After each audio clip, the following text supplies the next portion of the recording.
ദക്ഷിണ സുഡാൻ്റെ ഈ മണ്ണിന് അനേകം വർഷങ്ങളായി തുടർന്നു പോരുന്ന യുദ്ധത്തിൻ്റെയും കെടുതികളുടെയും കൊള്ളയുടെയും കൊലയുടെയും കഥ പറയാനുണ്ടാകും.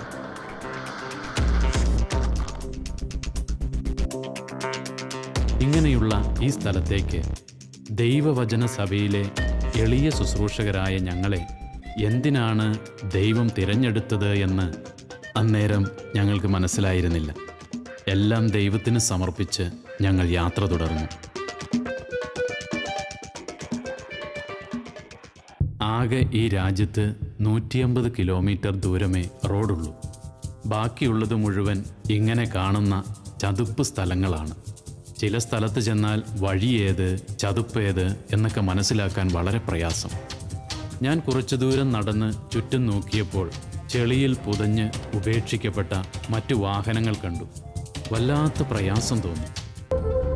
സൗത്ത് സുഡാൻ സ്വാതന്ത്ര്യം നേടിയതോടെ ലോകത്തിലെ സ്വതന്ത്ര പരമാധികാര രാഷ്ട്രങ്ങളുടെ എണ്ണം 193 അതിൽ ലോകത്തിലെ ഏറ്റവും ദരിദ്ര രാജ്യവും ഈ സൗത്ത് സുഡാൻ തന്നെയാണ്. ഒന്നിനും ഒരു വിലയും കൽപ്പിക്കാത്ത ഈ രാജ്യത്തെ ഒരു വിലയുമില്ലാത്തൊരു സാധനമുണ്ട്: മനുഷ്യജീവൻ.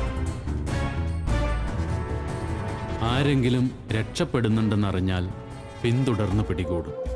എങ്ങും നാശം വിതയ്ക്കുന്ന വിഭാഗങ്ങൾ, അതിനിടയിൽപ്പെട്ട് ഒരു പറ്റം കുറേ പാവം ജനങ്ങൾ. ഇവരടുത്തുള്ള കാട്ടിലേക്കോ മറ്റ് അയൽ രാജ്യങ്ങളിലേക്കോ രക്ഷ തേടിപ്പോകുന്നു. ഇനി ഒരിക്കലും ഇവിടേക്ക് തിരിച്ചു വരില്ല എന്ന ദൃഢപ്രതിജ്ഞയോടെ.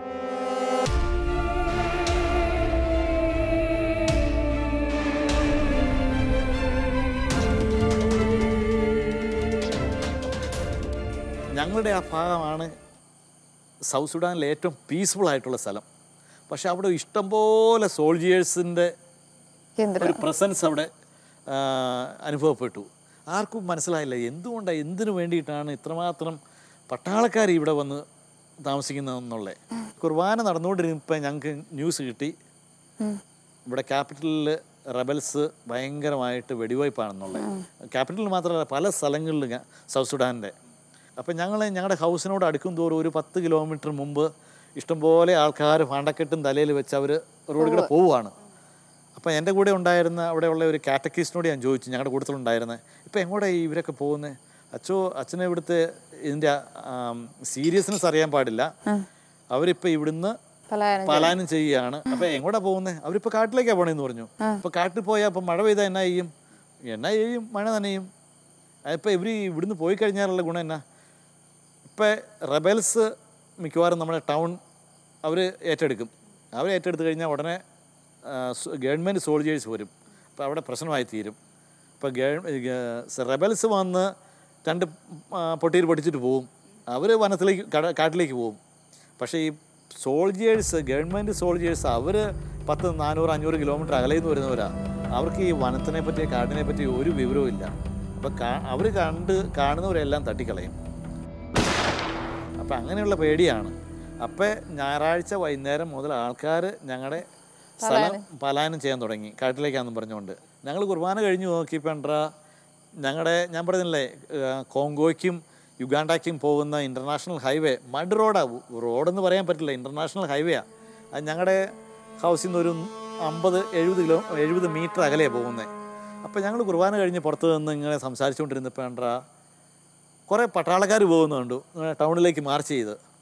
അപ്പം ഞങ്ങളുടെ കൂട്ടത്തിലുണ്ടായിരുന്ന കാറ്റക്കിസ്റ്റ് തോന്നുന്നത് ഇവർ പട്ടാളക്കാരൊന്നും അല്ല, ഇവർ റെബൽസാന്ന് പറഞ്ഞേ. എന്നുവെച്ചാൽ അവരെ കണ്ടാൽ നമുക്ക് കണ്ടാൽ അവരും പട്ടാളക്കാർ പോലെ ഇരിക്കുന്നത്.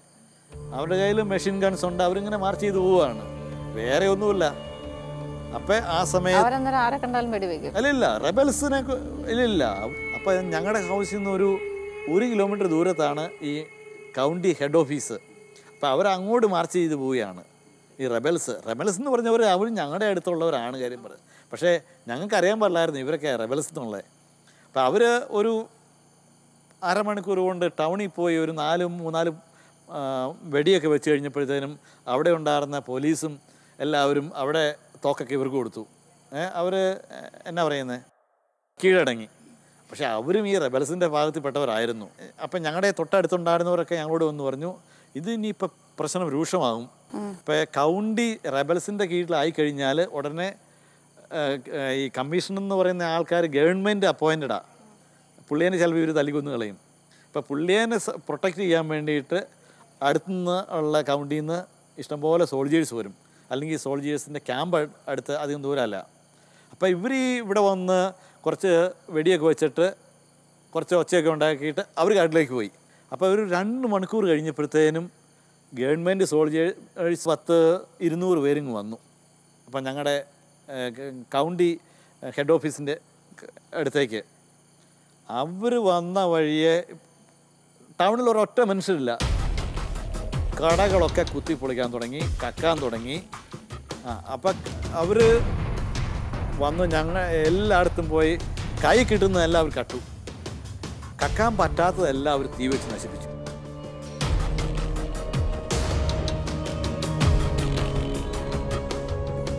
അപ്പം ഞങ്ങളുടെ വീടിൻ്റെ അപ്പോഴത്തേനും ഞങ്ങളുടെ ഹൗസിൻ്റെ അടുത്തൊക്കെ ഇഷ്ടംപോലെ ആൾക്കാർ ഈ അവിടെ നിന്നുള്ളവരൊക്കെ ഉണ്ടല്ലോ, ഈ വെടിവെച്ച് കേട്ട് കഴിഞ്ഞപ്പോഴത്തേനും. അപ്പോൾ ഒരു 2 മണിക്കൂറിനകം പ്രദേശം മുഴുവൻ ഗവൺമെൻറ് സോൾജേഴ്സായിരുന്നു. അപ്പോൾ റെബൽസ് കാട്ടിലേക്ക് പോയി. അപ്പോൾ ഇവിടെ ഉണ്ടായിരുന്ന ആൾക്കാർ മുഴുവൻ ഇവിടെയാണ്. അപ്പോൾ ഞങ്ങളുടെ ഹൗസിൽ ഒരു 100-150 പേരുണ്ടായിരുന്നു. അവരുടെ ഈ ടൗണിലുണ്ടായിരുന്നവരിലും അവരുടെ സാധനങ്ങളെല്ലാം കൊണ്ടുവന്ന് അവർക്ക് എടുക്കാൻ പറ്റുന്നിടത്തോളം സാധനങ്ങൾ കൊണ്ട് ഞങ്ങളുടെ ഹൗസിൽ വെച്ചു. അപ്പോൾ ഈ ഗവൺമെൻറ് സോൾജേഴ്സ്, ഞാൻ പറഞ്ഞില്ലേ 2015 പ്രശ്നം ഉണ്ടായെന്ന് പറഞ്ഞില്ലേ, ആ സ്ഥലത്തു നിന്ന് വന്നവർക്കറിയാം. അവർ ഈ സാധനങ്ങളെല്ലാം കട്ട് അവരുടെ ലോറിയെ കയറ്റി വെച്ചു. അവർക്കറിയാം അവർ തിരിച്ചു പോകുമ്പോൾ ഈ റെബൽസ് അവരെ ആംബുഷ് ചെയ്യുന്നുള്ളത്. അത് കാരണം അവർ പോയില്ല, അവരവിടെ സ്റ്റേ ചെയ്യാൻ തുടങ്ങി. അന്ന് വെച്ചാൽ ഒരു 100-200 സോൾജേഴ്സ് വന്ന് ഇങ്ങനെ സ്റ്റേ ചെയ്യുക എന്ന് പറഞ്ഞാൽ എന്നാ ചെയ്യാനാ? പിന്നെ പോരെങ്കിൽ ഞങ്ങൾ മാത്രമേ ഉള്ളൂ. ഞങ്ങളുടെ അവിടെ ഒരു 100-150 ഞാൻ പറഞ്ഞില്ലേ ആൾക്കാരവിടെ ഉണ്ടായിരുന്നു. അപ്പോൾ ഓരോ ദിവസം ചെല്ലും തോറും അവർ ഈ സോൾജേഴ്സ് അവർ ടൗണിലാണ്, പുറത്തു പോയില്ല. ഇവർ പതുക്കെ ഒളിഞ്ഞും പതുങ്ങിയും പോയി അവരുടെ വീട്ടിൽ പോയി അവരുടെ സാധനങ്ങളൊക്കെ എടുത്തുകൊണ്ട് ഞങ്ങളുടെ അടുത്ത് വരും. അങ്ങനെ ഒരു 3-4-5 ദിവസം അവരവിടെ ഞങ്ങളുടെ ഇവിടെ താമസിച്ചു. ഒരു 5-6-7 ദിവസം കഴിഞ്ഞപ്പോഴത്തേനും ഞങ്ങളുടെ അടുത്ത് നിന്ന് സാധനം എടുത്തുകൊണ്ട് ഇവിടുന്ന് അവർ കാട്ടിലേക്ക് പോയി തുടങ്ങി എല്ലാവരും തന്നെ. ഒരാഴ്ച കഴിഞ്ഞപ്പോഴത്തേനും അവിടെ 20 പേരെ ഉണ്ടായിരുന്നുള്ളൂ. പക്ഷേ മിക്കവരുടെയും തന്നെ സാധനങ്ങൾ ഞങ്ങളുടെ ആ സെൻറ്ററിൽ അവിടെ ഉണ്ടായിരുന്നു. അപ്പോൾ ഈ സൗത്ത് സുഡാൻ്റെ ക്യാപിറ്റൽ ജൂബ. അപ്പം ഞാൻ പറഞ്ഞില്ല ഞങ്ങളുടെ അടുത്ത് 100 കിലോമീറ്ററാണ്. അപ്പം ഞങ്ങളുടെ വീടിൻ്റെ മുമ്പിൽ ഈ യുഗാണ്ടയ്ക്കും കോങ്കോയ്ക്കും പോകുന്ന ഹൈവേ പോകുന്നത്. സൗത്ത് സുഡാൻ കാര്യം പറയുന്നത് നല്ലൊരു രാജ്യമാണ്, പുതിയ രാജ്യമാണ്. പക്ഷേ ഭക്ഷണ പദാർത്ഥങ്ങളെല്ലാം യുഗാണ്ടയിൽ നിന്നാണ് വരുന്നത്, വെജിറ്റബിൾസും എല്ലാം. അപ്പോൾ അത് ഞങ്ങളുടെ ഹൗസിൻ്റെ മുമ്പിൽ വേണം ക്യാപിറ്റലിലേക്ക് പോകാൻ. ക്യാപിറ്റലിൽ അവിടെ അവർക്ക് ഒന്നും കൃഷി ചെയ്തുണ്ടാകുന്നില്ല. അപ്പോൾ ഈ റെബൽസ് റോഡുകളെല്ലാം ബ്ലോക്ക് ചെയ്തു. അപ്പോൾ റോഡ് ബ്ലോക്ക് ചെയ്ത കാരണം ട്രാൻസ്പോർട്ടും ഇല്ല. അപ്പോൾ ഇവിടെ ക്യാപിറ്റലാകെ പട്ടിണി പഞ്ഞുമായി. പൈസ ഉണ്ടെങ്കിലും സാധനമൊന്നും മേടിക്കാനില്ലല്ലോ. ആ സമയത്ത് ഗവൺമെൻറ് ഒരു പണി ചെയ്തു. അവരൊരു മിലീഷ്യ ഗ്രൂപ്പിനെ റോഡ് ക്ലിയർ ചെയ്യാൻ വേണ്ടിയിട്ടും വിട്ടു. മിലീഷ്യ എന്ന് പറഞ്ഞാൽ എന്താ പറയുന്നത്, പോയി എന്തെങ്കിലും ചെയ്തു റോഡ് ക്ലിയർ ആക്കിയേക്കണം, കൊല്ലുവോ എന്തു വേണേലും. എന്നുവെച്ചാൽ ഒരു 15-20 ഇടയ്ക്ക് പ്രായമുള്ള പിള്ളേർ കള്ളും കഞ്ചാവും തോക്കും ഇഷ്ടം പോലെ കൊടുത്തങ്ങ് വിട്ടേക്കുവാണ്.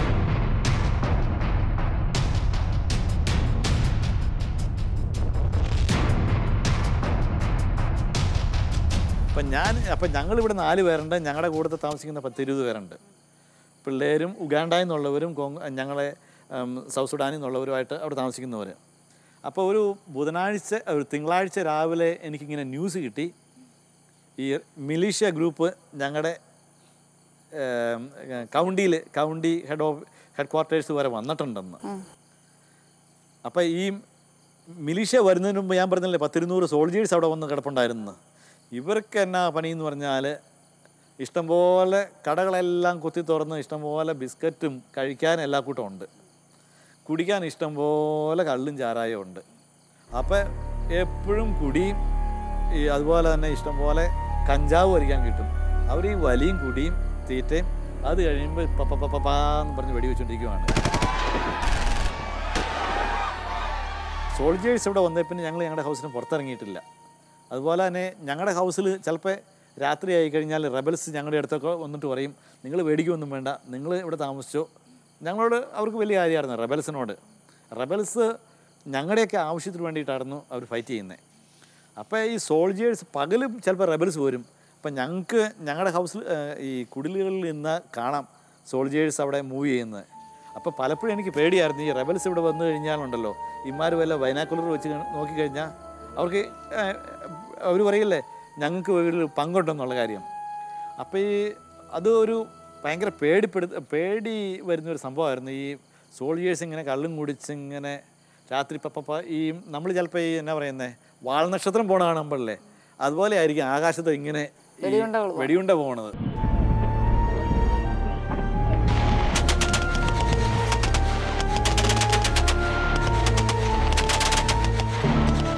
അപ്പോൾ ഈ മിലീഷ്യ ഗ്രൂപ്പ് ഇങ്ങനെ ഞാനോടത്ത് അവരിങ്ങനെ റോഡ് ക്ലിയർ ചെയ്യാനായിട്ട് ഇങ്ങ് പൊക്കോളുമെന്ന്. പക്ഷേ ഞാനിങ്ങനെ വരുന്നത് നോക്കിക്കൊണ്ടിരിക്കുവായത്. അവർ 2-3 മെഷീൻ ഗണ്ണ് ഈ വലിയ ട്രക്കയിലുള്ളത് ഉണ്ടായിരുന്നു.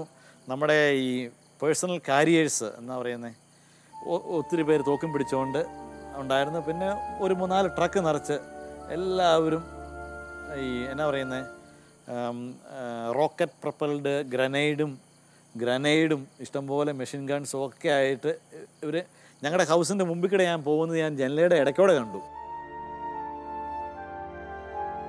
ദൈവമേ ഇവരിങ്ങ് പോയല്ലോ എന്ന് പറഞ്ഞു തീടുന്നില്ല. അതിനു മുമ്പ് ഇവർ തിരിച്ചു വരുന്ന ശബ്ദം കേട്ടു. ദൈവമേ ഇതെന്താ ഇവന്മാർ ചെയ്യാൻ പോകുന്നതെന്നുള്ളൊരു പേടി. അവർ ആ റോഡിൽ വന്നു കഴിഞ്ഞാൽ കൃത്യം ഞങ്ങളുടെ പള്ളിയുടെ മുമ്പിൽ വന്നിട്ട് നേരെ ഞങ്ങളുടെ ഹൗസിലേക്ക് വന്ന് കയറി. ഇവർ വന്ന് കയറിയപ്പോൾ പേടിയായി. എനിക്ക് പേടിയായി എന്ന് പറഞ്ഞാൽ ഏറ്റവും ആദ്യത്തെ കുടിലുകളുള്ള ഞങ്ങളുടെ ഈ പുതിയ 2 അച്ഛന്മാർ വന്നതാണ്. അപ്പോൾ ഇവർ വന്ന് ഇറങ്ങിയപ്പോഴത്തേനും ഞാൻ എൻ്റെ മുറിയിൽ നിന്ന് ഇറങ്ങി ചെന്നു എന്താ അറിയാൻ വേണ്ടിയിട്ട്. അവർ പറഞ്ഞു അവർ ഈ പിള്ളേരെ കള്ളും കഞ്ചാവും ഒക്കെ കുടിച്ചിട്ടുള്ള ഇവർ സംസാരിക്കുന്ന എന്നാന്ന് പറയാൻ ഇവർക്കൊരു ഇതില്ല, ഇംഗ്ലീഷ് അറിയാൻ പാടില്ല. എന്നിട്ട് ഞങ്ങളോട് പറഞ്ഞു നിങ്ങൾ എന്താ ഇവിടെ താമസിക്കുന്നത്, ഇവിടെ ഉണ്ടായിരുന്ന ആൾക്കാരൊക്കെ എവിടെ പോയി. അവർ പറഞ്ഞു ഞങ്ങളുടെ മുറിയൊക്കെ ചെക്ക് ചെയ്യണം എന്ന് പറഞ്ഞു. ഞാൻ പറഞ്ഞു കുഴപ്പമൊന്നുമില്ല, ഞാൻ ഇവരെ മുറിയൊക്കെ കൊണ്ടുപോയി ചെക്ക് ചെയ്തു. എന്നിട്ട് നിങ്ങളിവിടെ എന്നാണ് ഞങ്ങൾ പറഞ്ഞു ഞങ്ങളിവിടെ മിഷണറീസാണ്, ഞങ്ങൾ ഡയസിസിലെ ബിഷപ്പാണ് ഞങ്ങളിവിടെ കൊണ്ടുവന്നൊക്കെ പറഞ്ഞു. എന്നിട്ട് കുറേ നേരം അപ്പോൾ ഞങ്ങൾ 4 പേര്, ഞാൻ പറഞ്ഞില്ല ഞങ്ങൾ 4 പേരെ ഉണ്ടായിരുന്നുള്ളൂ ആ സമയത്ത് അച്ഛന്മാർ. ഞങ്ങൾ 4 പേര് ഒന്നിച്ച് ഇവിടെ നിന്ന് ഇവരുമായിട്ട് സംസാരിക്കുകയാണ്. അന്നേരം അവർ ചോദിച്ചു ഇതെന്നാന്ന് ചോദിച്ചു. ഞങ്ങളുടെ പുതിയ യൂത്ത് സെൻറ്റർ ബിൽഡിങ് കണ്ടുകൊണ്ട് ഞങ്ങൾ പറഞ്ഞു അത് ഞങ്ങളുടെ യൂത്ത് സെൻറ്ററാണ്, അവിടെ അവിടെ ഞങ്ങൾ പറഞ്ഞു അവിടെ ഒന്നും സംഭവിക്കുന്നില്ല, ഞങ്ങൾ ഇച്ചിരി പണി നടന്നുകൊണ്ടിരിക്കുകയാണ്, അവിടെ പണിക്കാരവിടെ താമസിക്കുന്നുണ്ട്, അവരുടെ കുടുംബങ്ങളെന്ന് പറഞ്ഞു. അപ്പോൾ അവരങ്ങോട്ട് കാണാൻ പോയി. കുറേ പേര്, ഒരു 10-200 പേരുണ്ടായിരുന്നു ഞങ്ങളുടെ അവിടെ വന്നിറങ്ങിയവർ, ഈ പിള്ളേർ തോക്കും പിടിച്ചുകൊണ്ട് കാണാൻ പോകണമെന്ന് പറഞ്ഞു. ഞങ്ങൾ അവരുടെ കൂട്ടത്തിൽ പോയി. അപ്പോൾ അവർ പല സ്ഥലത്തായിട്ടിരിക്കുമായിരുന്നു. അപ്പോൾ ഇമ്മാർ പോയി അമ്മാരെ പേടിപ്പിക്കാൻ തുടങ്ങി, നിങ്ങൾ എന്നത്ര ഇവിടെ ഇരിക്കുന്നത്. അപ്പോൾ അവർ ഈ പോകുന്നിടത്തെല്ലാം ഈ പട്ടി നമ്മൾ ഈ വല്ലയിടത്തും പോയി ഭക്ഷണം കഴിച്ചിട്ട് എല്ലിട്ട് കഴിയുമ്പോൾ മണത്ത് നോക്കി നടക്കില്ലേ, അതേ രീതിയിലായിരുന്നു. അവരിങ്ങനെ എല്ലാം നിലത്തോടെ നോക്കി നടക്കുക, ഈ വെടിവെച്ചതിൻ്റെ എംറ്റി ഷെല്ല് വല്ലതും കിടപ്പുണ്ടോ എന്ന് അറിയാൻ വേണ്ടിയിട്ട്.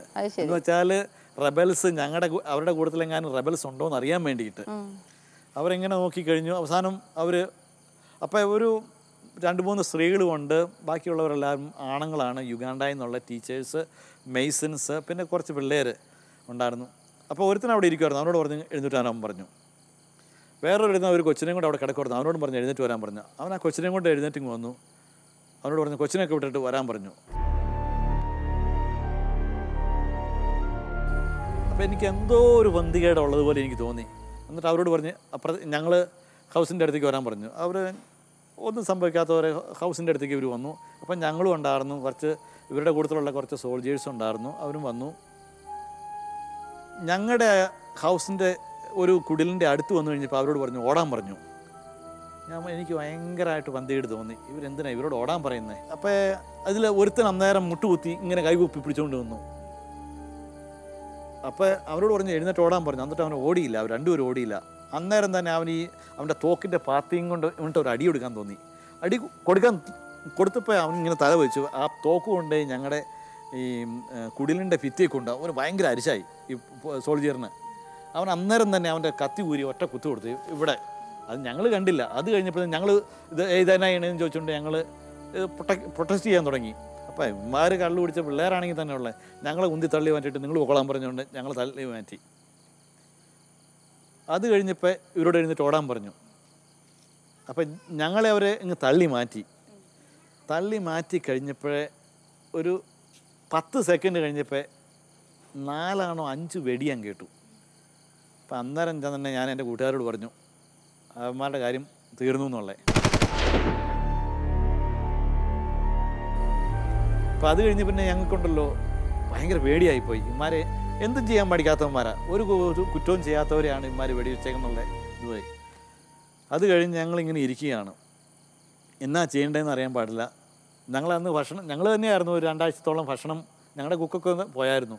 അപ്പോൾ ഞങ്ങൾ ചോറ് ഉണ്ടാക്കിയായിരുന്നു, എന്തോ കറി ഉണ്ടാക്കി. ഭക്ഷണം അപ്പോഴത്തേനും ഒരു 2 മണിയെങ്കിലും ആയി. ഭക്ഷണമൊന്നും കഴിക്കാനുള്ള ഒന്നുമില്ല. ഞങ്ങളിങ്ങനെ ഇരിക്കുകയാണ്. എന്നിട്ട് ഈ 10-200 പേര് വന്നു എന്ന് പറഞ്ഞ് അവർ ആ റോഡിൻ്റെ അടുത്ത് പോയി എല്ലാവരും കൂടെ കുത്തിപ്പിടിച്ചിരിക്കുക. അപ്പോൾ അവരങ്ങനെ ഇരുന്നുകൊണ്ടിരിപ്പം ഞങ്ങളിങ്ങനെ ഒരു കുടിലിൻ്റെ വരാന്തയിൽ ഞങ്ങളിങ്ങനെ 4 പേരും അങ്ങോട്ടും ഇങ്ങോട്ടും നോക്കി ഇങ്ങനെ ഇരിക്കുക. അന്നേരം കണ്ടാ നോക്കിയപ്പോൾ ഞങ്ങളുടെ പുറകിക്കടെ ഒരു 150-200 വേറെ മിലീഷ്യ ഇതുപോലെ തോക്കും പിടിച്ചുകൊണ്ട് വരികയാണ്. ദൈവമേ, ഞാനോർത്ത് ഇത് ഭയങ്കരമാണല്ലോ. അപ്പോൾ ഇവർ പുതിയവർ വന്നു. അപ്പോൾ പഴയവർ ഇങ്ങനെ റോഡിൻ്റെ അടുത്തേക്ക് പോയി, അവർ മുന്നേ ടൗണിലേക്ക് പോയി. ഇവർ വന്ന വഴിയെ ഇവർ പിന്നെയും പറഞ്ഞു, നിങ്ങൾ ആരൊക്കെയാ, നിങ്ങളിവിടെ എന്നാ ചെയ്യുന്നത്, നിങ്ങളിവിടെ റെബൽസിനെ കീപ്പ് ചെയ്യുന്നില്ലേ, മുറി ചെക്ക് ചെയ്യണമെന്നും പറഞ്ഞുകൊണ്ട്. ഞാൻ പറഞ്ഞു മുറി വയ്ക്കണേന് കുഴപ്പമൊന്നുമില്ല. അപ്പോൾ ഞങ്ങളെല്ലാം മുറിയെല്ലാം കാണിച്ചു കൊടുത്തു. അപ്പോൾ ഞങ്ങളോടത്ത് ഇതെല്ലാം ചെയ്ത് കഴിഞ്ഞ് അപ്പോൾ ഞങ്ങൾ പറഞ്ഞു ഞങ്ങളുടെ കൂട്ടത്ത് ഇവിടെ ജോലി ചെയ്തുകൊണ്ടിരുന്ന 2 പേര് അവർ ആദ്യം വന്നവർ ഓടിച്ച് അവർക്ക് എന്നെ സംഭവിച്ചൊന്നുമില്ല അറിയാം. ഓ, ഞങ്ങളും അവരുമായിട്ട് ഒരു കണക്ഷനുമില്ല, അത് ഞങ്ങളോട് ചോദിക്കുകയും വേണ്ടെന്ന് പറഞ്ഞു. അപ്പോൾ അത് കഴിഞ്ഞ് ഞങ്ങളിങ്ങനെ ഇരിക്കുവാണ്. അപ്പോഴത്തേന് ഇവർ വന്നത് ഞങ്ങൾക്ക് അവിടെ വെള്ളമുണ്ട്, ഒരു ടാപ്പുണ്ടായിരുന്നു. ഇവർ വന്നവരെല്ലാവരും വെള്ളം കുടിക്കുന്നു. ഇവർ കട്ടുകൊണ്ട് വന്ന ടിൻ ഫുഡൊക്കെ തുറന്ന് അവർ അവിടെ ഇരുന്ന് തിന്നുന്നു. അതിൻ്റെ ഇടയ്ക്ക് കട്ടുകൊണ്ട് വന്ന കള്ള് അവിടെ ബിയറൊക്കെ അവിടെ ഇരുന്ന് കുടിയാണ്. അപ്പം ഞങ്ങളിങ്ങൂടെ എന്താ ചെയ്യേണ്ടേ എന്നുള്ള രീതിയിൽ ഇങ്ങനെ ഇരിക്കുകയാണ്. അപ്പോൾ അതിൽ ഒരു പട്ടാളക്കാരൻ ഞങ്ങളുടെ അടുത്ത് വന്നിരുന്നിട്ട് പറഞ്ഞു, നിങ്ങൾ പേടിക്കുകയൊന്നും വേണ്ട, നിങ്ങളെ ഉപദ്രവിക്കുകയൊന്നുമില്ല, ഇത് ഒരു യുദ്ധഭൂമിയാണ്, ഇവിടെ ഇഷ്ടംപോലെ റെബൽസ് ഉണ്ടെന്നുള്ള കാര്യം ഞങ്ങൾക്കറിയാം, അതുകൊണ്ട് നിങ്ങൾക്ക് ഇവിടെ താമസിക്കാൻ പറ്റില്ല. അപ്പോൾ ഞാൻ പറഞ്ഞു, അപ്പോൾ ഞാനാണല്ലോ സുപ്പീരിയർ. ഞാൻ പറഞ്ഞു, അപ്പോൾ ഇവിടെ താമസിക്കാൻ പറ്റുന്നില്ലെങ്കിൽ പിന്നെ എവിടെ ഞങ്ങൾ താമസിക്കുന്നത്? അല്ല, നിങ്ങൾ ഇവിടെ താമസിക്കേണ്ട, നിങ്ങൾ ഞങ്ങളുടെ കമാൻഡർ ടൗണിലുണ്ട്, കമാൻഡറിൻ്റെ അടുത്ത് പോയി താമസിക്കാമെന്ന്. അത് എനിക്ക് തോന്നി അതത്ര പന്തിയുള്ള കാര്യമല്ല. അപ്പം എനിക്ക് എവിടുന്നോ ഒരു ധൈര്യം കിട്ടി. ഞാൻ പറഞ്ഞു, ഇപ്പം ഇവിടുന്ന് ഞങ്ങൾ മാറണമെങ്കിൽ ഞങ്ങൾക്ക് സ്വന്തമായിട്ട് മാറാൻ പറ്റില്ല, ഞങ്ങളുടെ ബിഷപ്പാണ് ഇവിടെ കൊണ്ടുവന്നേ, ബിഷപ്പിൻ്റെ പെർമിഷൻ കൂടാതെ ഞങ്ങൾക്ക് ഇവിടുന്ന് പോകാൻ പറ്റില്ല. അപ്പോൾ ഞാൻ പറഞ്ഞു, ഞാൻ ഒരു കാര്യം ചെയ്യാം, ഞാൻ ഫോണിൽ വിളിച്ച ബിഷപ്പുമായിട്ട് നിങ്ങൾ സംസാരിക്കുക, ബിഷപ്പ് എഗ്രി ചെയ്യുവാണെങ്കിൽ ഞങ്ങൾ പോകാമെന്ന് പറഞ്ഞു. അന്നേരം പുള്ളി എന്നോട് പറഞ്ഞു, ഒരു പണി ചെയ്യാം, നിങ്ങൾ പോയി ഞങ്ങളുടെ കമാൻഡറുമായിട്ട് സംസാരിക്കാൻ പറഞ്ഞു. അപ്പം ഞാൻ പറഞ്ഞു, ഓ, ഇതിപ്പോൾ എൻ്റെ ആവശ്യമല്ലല്ലോ, നിങ്ങളുടെ ആവശ്യമല്ലേ ഞങ്ങൾ ഇവിടുന്ന് പോകുന്നത്, അത് ഒരു പണി ചെയ്യും, നിങ്ങൾ പോയി കമാൻഡറിനോട് പറ, ഇവിടെ വന്ന് ഞങ്ങളുടെ അവസ്ഥയെ കണ്ടിട്ട് തീരുമാനിക്കാൻ. അവർ പോയി കമാൻഡറിനോട് പറഞ്ഞു, ഇങ്ങനെ അച്ഛന്മാരെ ഇവിടുന്ന് മാറി താമസിക്കണമെങ്കിൽ പിതാവിൻ്റെ പെർമിഷനൊക്കെ വേണമെന്ന് പറഞ്ഞു. അങ്ങനെയാണെങ്കിൽ പുള്ളി പറഞ്ഞു വേണ്ടാന്ന് പറഞ്ഞു. എന്നിട്ട് ഞങ്ങൾ അവിടുന്ന് മാറിക്കഴിഞ്ഞാൽ അന്നേരം തന്നെ അവർ ഞങ്ങളുടെ ഹൗസ് ഓക്യുപ്പൈ ചെയ്യും. ഹൗസ് എന്ന് പറഞ്ഞാൽ കുടിലുകൾ. പക്ഷേ ഞങ്ങളുടെ സാധനങ്ങളെല്ലാം അവിടെ ഇരിക്കുമല്ലോ, ഞങ്ങൾക്ക് എങ്ങും ഒന്നും എടുത്തുകൊണ്ട് പോകാൻ പറ്റില്ലല്ലോ. അപ്പോൾ ഞങ്ങൾ അവിടെ താമസിച്ചു. അപ്പം ഞങ്ങളോർത്ത് കുറച്ച് നേരം കഴിയുമ്പോൾ ഇവരുടെ പെട്ടിയും ഇതൊക്കെ എടുത്തുകൊണ്ട് പോകുന്നു. അപ്പോൾ 4 മണി ആയപ്പോഴത്തേനും ഞങ്ങൾ കണ്ട് ഇവരെല്ലാവരും ട്രഞ്ച് കുഴിക്കാൻ തുടങ്ങി. ഓരോരുത്തർ കുഴി കുഴിച്ച് അവർ മൊസ്കിറ്റോ നെറ്റോ ഒക്കെ വെച്ച് അതിൻ്റെ അകത്ത് അവർ തോക്കൊക്കെ ഫിറ്റ് ചെയ്ത് ഇങ്ങനെ ഇരിക്കുക. അപ്പോൾ ഞാൻ പറഞ്ഞു, ഇതെന്നാ? ഓ, ഞങ്ങളിവിടെ പോയി താമസിക്കാൻ പോവുകയാണ്. അതൊരു ഭയങ്കര പേടിപ്പെടുത്തുന്ന ഒരു അനുഭവമായിരുന്നു. എന്നു വെച്ചാൽ 10-200 സോൾജിയേഴ്സ്, എവിടെ നോക്കിയാലും സോൾജിയേഴ്സ്, പുറത്തിറങ്ങാൻ പാടില്ലാത്തൊരവസ്ഥ. രാത്രിയാണെങ്കിൽ ടൗണിൽ നിന്നുള്ളവന്മാർ ഭയങ്കര വെടി, അതുപോലെ ഇവന്മാരാണ് ഈ ചില ദിവസം 4 ദിവസം ഇവർ ഇവിടെ താമസിച്ചു. പകൽ ഇവർ ഓപ്പറേഷനാന്ന് പറഞ്ഞ് പോവും. ഭയങ്കര വെടിയായിരിക്കും ചില ദിവസം, ഒരു 2-3 മണിക്കൂർ നേരത്തേക്ക്, ചിലപ്പോൾ ഒരു കിലോമീറ്റർ അകലെ. ഭയങ്കര വെടി എന്ന് പറഞ്ഞാൽ ഉണ്ടല്ലോ, പേടിപ്പെടുത്തുന്ന വെടി. ഇപ്പോൾ ഒരു 2-3 ദിവസം കഴിഞ്ഞപ്പോഴത്തേനും ഞങ്ങൾക്ക് ആകെ പേടിയായി. ഞാൻ പറഞ്ഞില്ല, ഒരു സോൾജിയർ ഞങ്ങളുടെ അടുത്ത് വന്ന് പറഞ്ഞായിരുന്നല്ലോ, പുള്ളിക്കാരൻ ഇച്ചിരി നല്ല മനുഷ്യനായിരുന്നു. പുള്ളി ഞങ്ങളോട് പറഞ്ഞു, അന്ന് നിങ്ങൾ പറഞ്ഞില്ലേ ഇവരുടെ 2 പേരെ ഇവിടുന്ന് കൊണ്ടുപോയി എന്ന് പറഞ്ഞില്ലേ, അതിൽ ഒരാൾ ചത്തിട്ടില്ല, പുള്ളി ഇവിടെ കിടപ്പുണ്ടെന്ന്. അപ്പോൾ ഞങ്ങൾ പറഞ്ഞു, നിങ്ങൾക്ക് പറ്റുമെങ്കിൽ പുള്ളിയെ ഒന്ന് ശുശ്രൂഷിക്കാൻ ഞങ്ങളോട് പറഞ്ഞു. ഞങ്ങൾ പറഞ്ഞു, ഞങ്ങളുടെ കയ്യിൽ മരുന്നൊന്നുമില്ല, പക്ഷേ ഞങ്ങളെ കഴിയുന്നത് ഞങ്ങൾ ശുശ്രൂഷിക്കാം. അപ്പോൾ ഞങ്ങൾ പോയി ചെന്ന് കഴിഞ്ഞപ്പോൾ ഈ മനുഷ്യൻ, ഈ ബുള്ളറ്റ് ഇതിലേ പോയെ, എന്നിട്ട് ഈ ഭാഗം അങ്ങ് തെറിച്ചു പോയി. അതുപോലെ ബുള്ളറ്റ് ഇവിടുന്ന് ഇട്ട് ഒരു ബുള്ളറ്റ് ഈ ഭാഗം മുഴുവൻ ഇങ്ങ് തെറിച്ചു പോയി. കുരുത്തം കൂടി എല്ലേലൊന്നും കൊണ്ടിട്ടില്ലായിരുന്നു. അപ്പോൾ ഈ പുള്ളി ഇങ്ങനെ കിടക്കുക. എന്നാ സംഭവിച്ചതെന്ന് വെച്ചാൽ, പുള്ളീനെ വെടിവെച്ചിട്ട് ഇമാരെടുത്ത് കാട്ടിലേക്ക് എറിഞ്ഞായിരുന്നു. രാത്രി പുള്ളി ചത്തില്ലായിരുന്നു, പുള്ളി എഴഞ്ഞ് അവിടുന്ന് മാറിപ്പോയി. അപ്പോൾ ഇവർക്കറിയായിരുന്നു ഇവിടെ എറിഞ്ഞിട്ടായിരുന്നു എവിടെയാണെന്ന്. പിറ്റേ ദിവസം അവർ നോക്കിയപ്പോൾ പുള്ളി ഇല്ല. അങ്ങനെയാണ് കണ്ടുപിടിച്ച് പുള്ളി മരിച്ചിട്ടില്ല എന്നുള്ളത്. പുള്ളീനെ എടുത്തുകൊണ്ട് വന്നു കഴിഞ്ഞപ്പോൾ ഞങ്ങൾക്ക് എന്നാ ചെയ്യാം, ഒന്നും ചെയ്യാൻ പാടില്ലാത്തൊരവസ്ഥ. ഞങ്ങളുടെ ഒരു മരുന്നുമില്ല, ആകെയുള്ളത് കുറച്ച് ആൻറ്റിബയോട്ടിക്സാണ്. ഞങ്ങൾ മുറികളൊക്കെ ഒന്ന് ഏതാണ്ട് ക്ലീൻ ചെയ്തു. അത് കഴിഞ്ഞ് ഈ ആൻറ്റിബയോട്ടിക്സ് പൗഡറൊക്കെ ഇട്ടു. വലിയ തോള എത്രയുള്ളൂ ഈ ഭാഗം മുഴുവൻ, അതുപോലെ തന്നെ കാല്. എന്നിട്ട് ഈ മനുഷ്യന് ഈ വേദന കടിച്ചു പിടിച്ചിരിക്കുക. എന്നാ ചെയ്യാൻ പറ്റും? ആശുപത്രി ഒരിടത്തും ഇല്ലാതാനും ആശുപത്രി പോകാനും പറ്റുമോ ഇല്ലാത്ത അവസ്ഥ. അത് കഴിഞ്ഞ് പിറ്റേ ദിവസം അവർ വന്ന് പറയുക, അയ്യോ ആ മറ്റേ മനുഷ്യൻ അവർ വെടിവെച്ചത് ഇവിടെ കിടപ്പുണ്ട് എന്ന് പറഞ്ഞു. ഞങ്ങൾ ചെന്ന് നോക്കിയപ്പോൾ ഉണ്ടല്ലോ, ഓടാൻ പറഞ്ഞ അവൻ ഓടിയപ്പോൾ അവർ ഇവിടുന്നാണ് വെടിവെച്ചത്. ഈ ഭാഗം മുഴുവൻ പുറത്തു പോയായിരുന്നു. അവൻ അന്നേരം തന്നെ മരിച്ചു പോയായിരുന്നു. അപ്പോൾ അവൻ്റെ ഭാര്യ അവിടെ ഉണ്ടായിരുന്നു, ഒരു ചെറിയ കുട്ടിയുള്ളൊരു ഭാര്യ. അവർ പറഞ്ഞു, ഞങ്ങൾ ചോദിച്ചാൽ എന്നാ ചെയ്യേണ്ടതെന്ന് ചോദിച്ചു. അവർ പറഞ്ഞു, എന്ത് ചെയ്യാനാ, കാര്യം പറഞ്ഞാൽ ഇവൻ്റെ ബോഡി അവിടെ കൊണ്ടുപോയി അടക്കുക എന്നുള്ളതാണ്. പക്ഷേ ഇപ്പോൾ നിവൃത്തിയില്ലാത്തതുകൊണ്ട് ഞങ്ങൾ പറഞ്ഞു, ഒരു ബുദ്ധിമുട്ടും ഒന്നും വേണ്ട, ഞങ്ങൾ ഞങ്ങളുടെ പറമ്പിൽ തന്നെ അവിടെ തന്നെ അവൻ ആ ശരീരം കണ്ടതിൻ്റെ അടുത്ത് തന്നെ വെച്ചാൽ അതുപോലെ 2-3 ദിവസം കൊണ്ട് അഴുകിയായിരുന്നു. അവിടെ തന്നെ വെച്ച് അവനെ ശവം അടക്കി.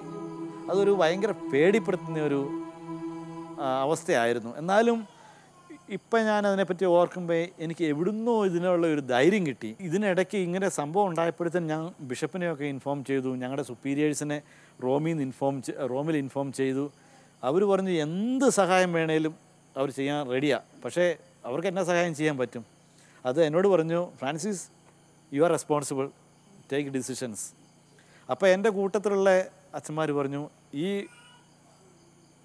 ജനങ്ങൾ 10-18 പേര് ഉണ്ടല്ലോ, അവരിവിടെ ഉള്ളിടത്തോളം കാലം നമുക്ക് പോകാൻ പറ്റില്ല.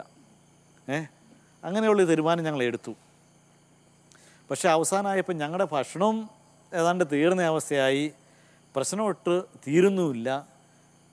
ഒരു പ്രകാരത്തിൽ അവിടുന്ന് ഉടനെയെങ്കിലും പുറത്തു പോകാനുള്ള ഒരു അവസ്ഥ ഉണ്ടായിരുന്നില്ല.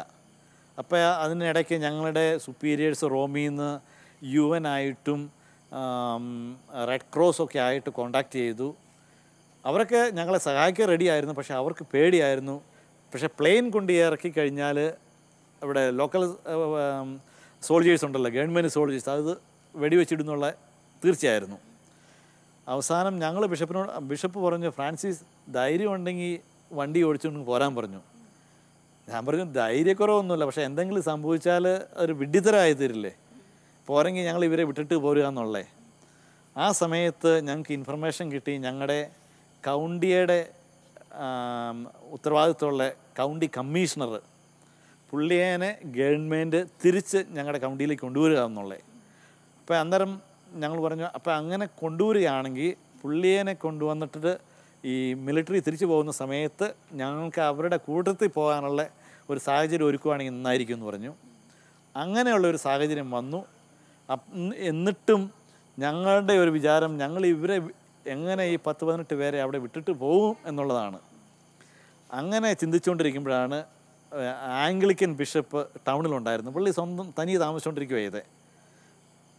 പുള്ളി പറഞ്ഞു, പുള്ളി പോയി കഴിഞ്ഞാൽ പുള്ളിയുടെ ബിഷപ്പ് ഹൗസ് എല്ലാം ഇവന്മാർ ലൂട്ട് ചെയ്യും. അതാണ് പുള്ളി അവിടെ താമസിച്ചുകൊണ്ട്.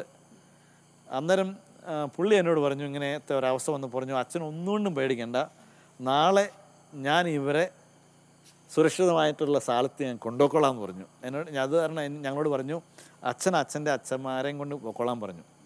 പക്ഷേ അതുപോലെ തന്നെ ഈ ഞാൻ പറഞ്ഞില്ലേ, ഈ വെടിവെച്ചിട്ട് മരിക്കാത്ത ആ മനുഷ്യനുണ്ടല്ലോ, പുള്ളിയുണ്ട്, പുള്ളിക്കാരൻ്റെ വൈഫുണ്ട്, കൊച്ചുമുണ്ട്.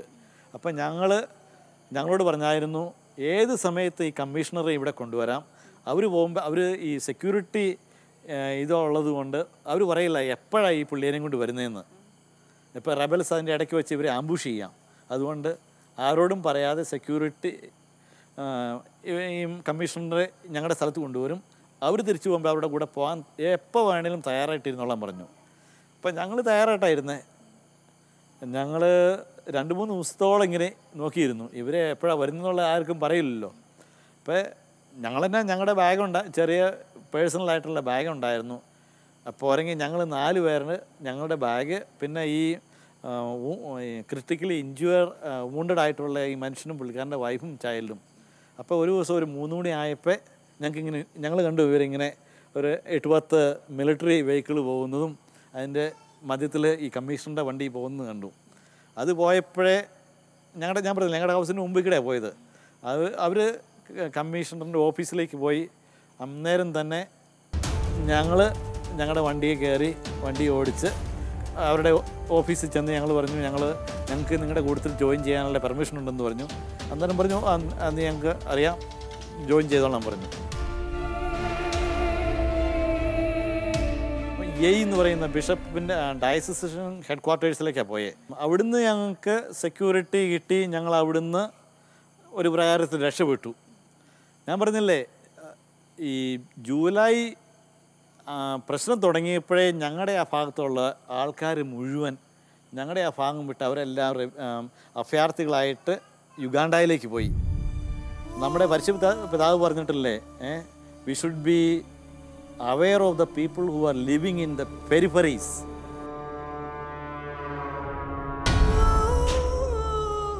ഞങ്ങളുടെ സുപ്പീരിയേഴ്സും പറഞ്ഞു നിങ്ങളൊക്കെ ജോലി ചെയ്തുകൊണ്ടിരുന്ന ആ മനുഷ്യനാണ് ഇപ്പോൾ അഭയാർത്ഥികളായിട്ട് ഉഗാണ്ടയിലേക്ക് പോയിരിക്കുന്നത്. So why don't you if you don't mind why don't you go and join them and stay with them and work among them. അപ്പം ഞങ്ങൾ ഓർത്തു അതൊരു നല്ല കാര്യമാണ്.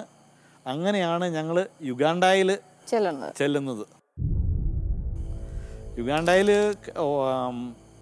ഏതാണ്ട് ഞങ്ങൾ ജോലി ചെയ്യുന്ന അഭയാർത്ഥി ക്യാമ്പെന്ന് അവർ പറയുന്നില്ല, സെറ്റിൽമെൻ്റ് എന്നാണ് പറയുന്നത്. അതാണിപ്പോൾ ലോകത്തിലെ ഏറ്റവും വലിയ സിംഗിൾ സെറ്റിൽമെൻറ്റ്. അവിടെ ഏതാണ്ട് 2,80,000 അഭയാർത്ഥികളുണ്ട് ഒരു ഒറ്റ സെറ്റിൽമെൻറ്റിൽ. എല്ലാം യുണൈറ്റഡ് നേഷൻസിൻ്റെ കീഴിലാണ് വരുന്നത്.